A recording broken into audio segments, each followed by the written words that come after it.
Guys, in another episode of What the Hell Your President is Doing. Let's continue on the issues that's going on with South Africa and these white supremacist groups that seems to have Elon Musk and Trump written all over it. Let's get into it. Okay, so your president is offering political asylum to South Africa's white minority just days after blocking genuine refugees from traveling to the U.S. Followed years of campaigning by an Afrikaner group that has promoted white genocide conspiracy theories while also lobbying on behalf of Elon Musk business interest. Last week, Trump issued an executive order that misrepresented a new South African law,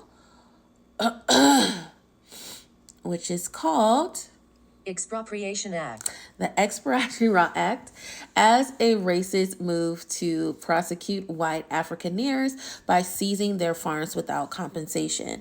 The law is intended to address deep inequalities as the result of apartheid and colonial legislation that resulted in the white minority, who make up just 7% of South Africa's population, still owning more than 70% of agricultural land, more than 3 decades after the end of apartheid system imposed by the Afrikaner dominated government. It permits an exproportionate in exceptional circumstances such as abandoned land, but generally requires just an inadequate compensation.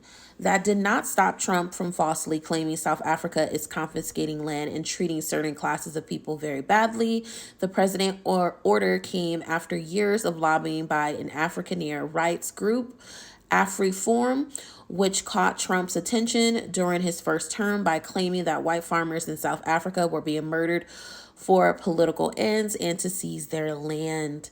The Southern Poverty Law Center civil rights organization has described AfriForum's leaders as white supremacists in suits and ties.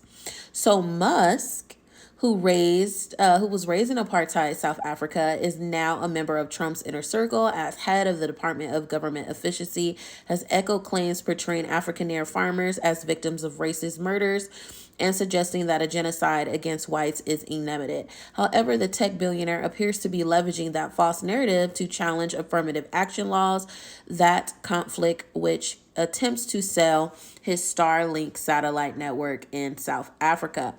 Musk has accused South Africa of an openly racist ownership law as he applied pressure on the government to exempt Starlink from regulations to uplift people of color oppressed by apartheid by requiring major business deals to include black investors.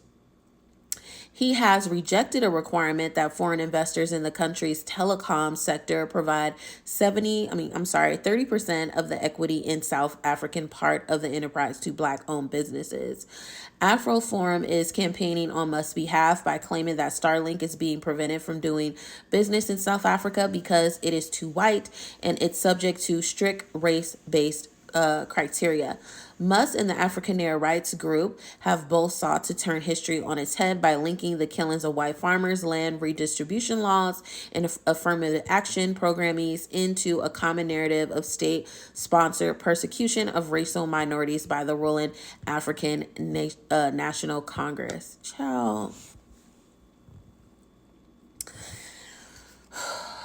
Listen, all y'all Africans that are in South Africa, sue the hell out of him in that group. Just get him in the courts. If y'all learn nothing else from me, get these people in the courts. Get them in the courts, get them in the courts, get them in the courts, get them in the courts, get them in the courts. Have no remorse on that.